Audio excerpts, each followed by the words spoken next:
For those of us who don't know what rust out is, can you explain it to us in sort of everyday language? Yeah, so with burnout, think you have a bonfire and you just dumped a lot of gasoline on it. It's burning hot, it's burning fast, but soon it's going to be out and there's going to be nothing left to carry it forward. Rust out is a slower oxidation process. It's like we're literally talking about metal slowly rusting and degrading. And we're not even really aware it's happening. Just all of a sudden we look and the tool we left out in the rain is totally rusted.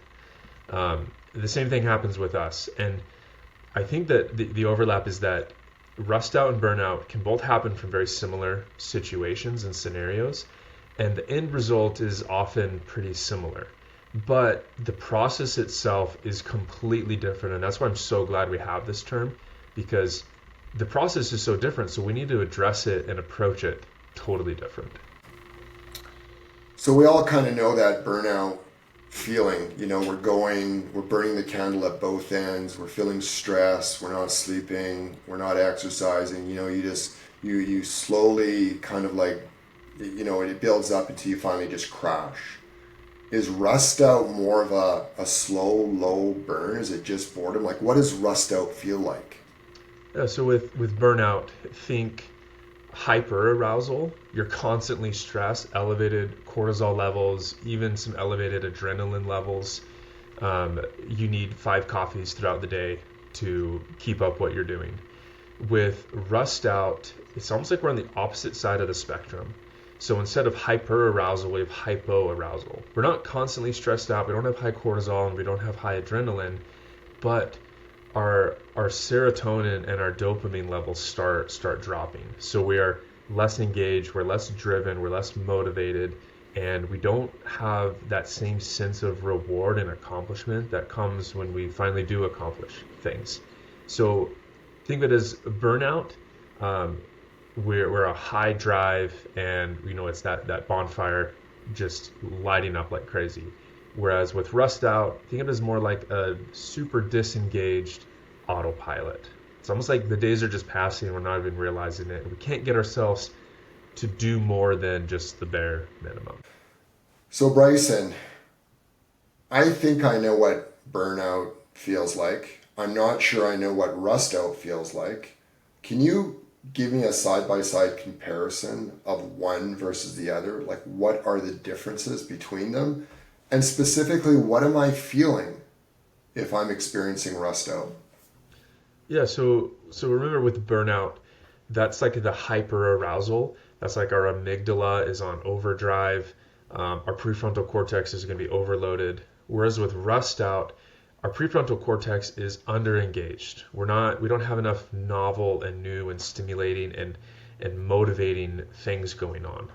Also like our hippocampus, which is involved with neurogenesis and new experiences and forming new memories and learning, that's understimulated. So with burnout, you're more likely to feel irritable and anxious, whereas with rust out, you're going to feel more of that numbness and that flat affect, and you're going to feel more disengaged versus this I have to be engaged, but I'm running low on resources.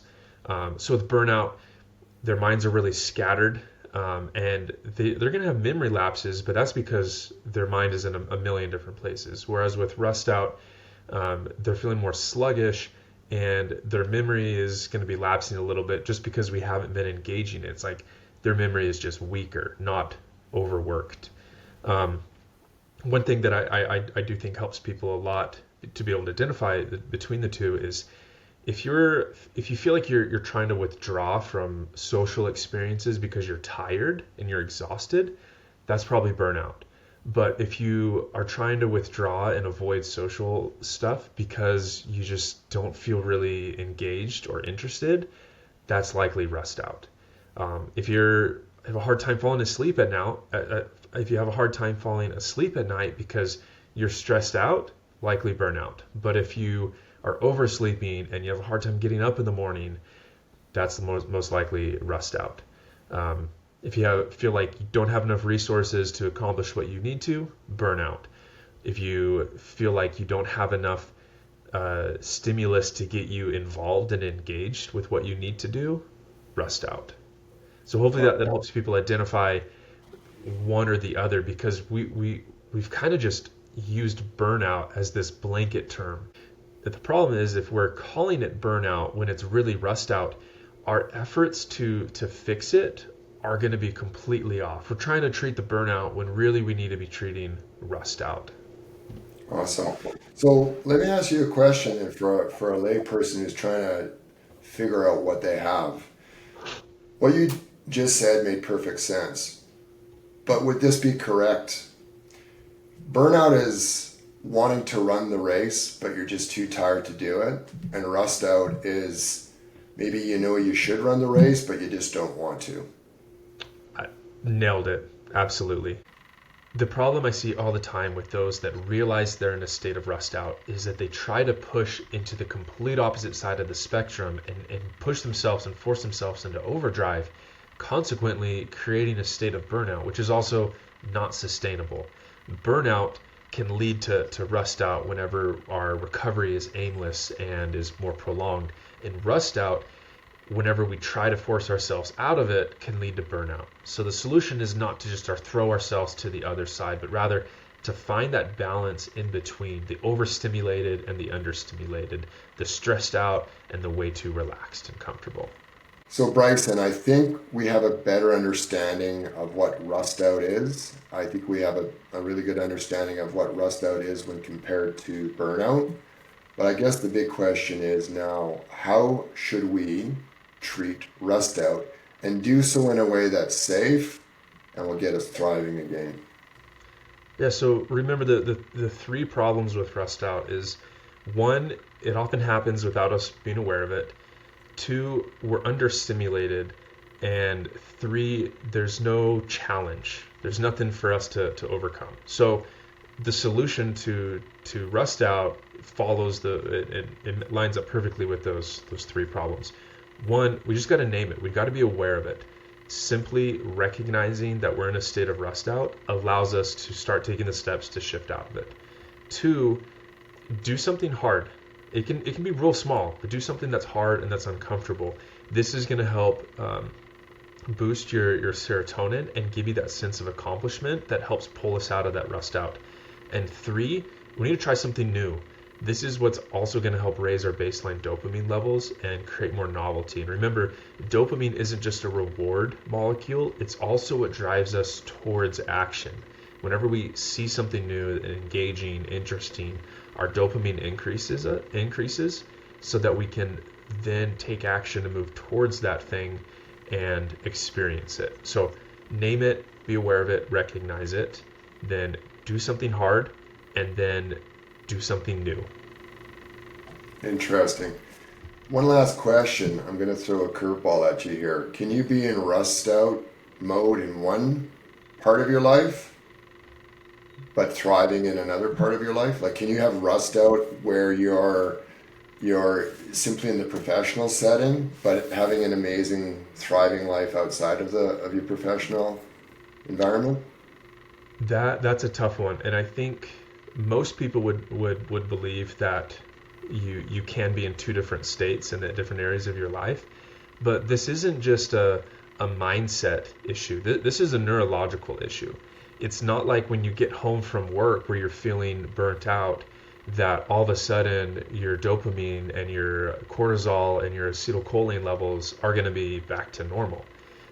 These things are going to be prolonged. Your brain doesn't have just these different areas of your life. To the brain, it's all the same. So there might be a small, subtle shift, but in general, burnout is going to carry into every area of your life. If you're feeling rust out in professional, you're probably going to be feeling that on the weekends and with your family.